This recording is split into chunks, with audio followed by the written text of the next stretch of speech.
Hey, what's going on? You're tuned into the Daily Geek right here on SweetGeekTV. I'm your host, Griffin Granberg, and today is January 20th, 2009, episode 106 of the Daily Geek. I am so super stoked. I just watched the inauguration of President Barack Obama, and I'm excited about the United States of America. I'm excited to be an entrepreneur here in this country. I am just, even though it's a hard time, right? I totally understand that. I just think if you're willing to work hard and really go and get it, right, that you can do whatever you want. I'm just saying. But right now, what I have to do is tell you about the geek news. So let's do it with story number one. There was awesome inauguration coverage. Lots of geek-tastic-tree going on all over the place. You know, your Hulus, basically anyone that provided some sort of live streaming had some sort of coverage of the inauguration, which was totally awesome. In fact, Ustream even got their application approved in the nick of time. We talked about it last week. Just in the nick of time, they were able to provide this application to iPhone users where you could actually watch the inauguration right there on your iPhone. Now, granted, it wasn't totally unglitchified, right? I mean, there were some glitches. But overall, that technology, the excitement, it's came a long way from ZDTV, okay? That was a long time ago, but I mean, now with this live streaming stuff, very excited. Maybe someday we'll do it, huh?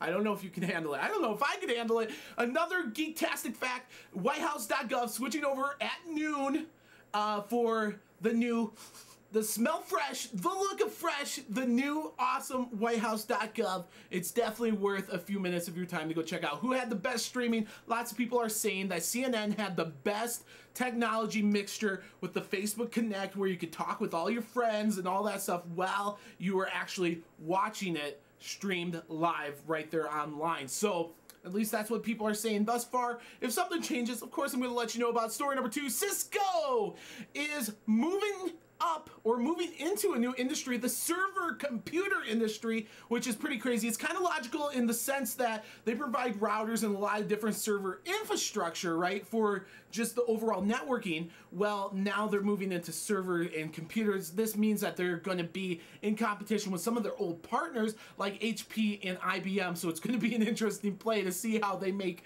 this work. And if something crazy happens, I'm going to be on top of it. Story number three, if sales continue for the Wii at the current projection, right, of what they're doing right now, not only has it outsold the PlayStation 2 in the first 26 months by a couple million consoles, but it is due to maybe make the #1 console of all time. Of course, it's going to take a few years, in fact, several years for this to happen, but if it keeps going like it's going, it probably will happen. Funny thing is Nintendo's last game console, complete flop.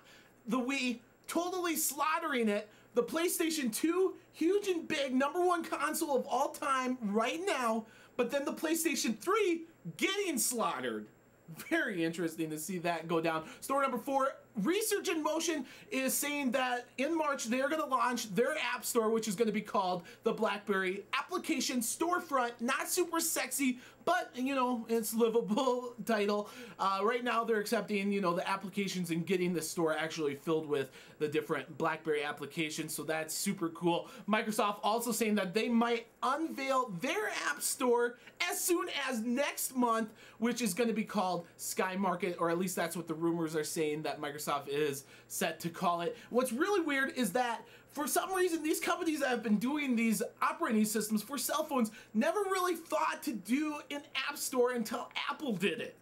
What is up with this? This seems like natural progression to me. I think maybe it's a complacency thing where they're like, yeah, we're BlackBerry, we're doing BlackBerry things. Yes, we're Windows Mobile, we're doing Windows Mobile things. But they didn't think, oh, hey, we should have one place that aggregates all these different applications for our platform.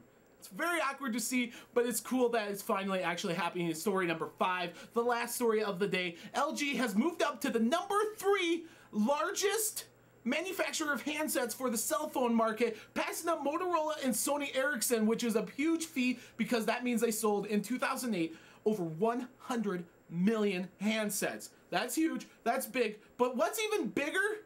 The #2 Samsung and the #1 Nokia. What did they sell for 2008? Samsung selling double the amount of LG, coming in at 200 million handsets sold which is huge and big. And then Nokia, the big player, the biggest one of all, selling over double that at 470 million handsets.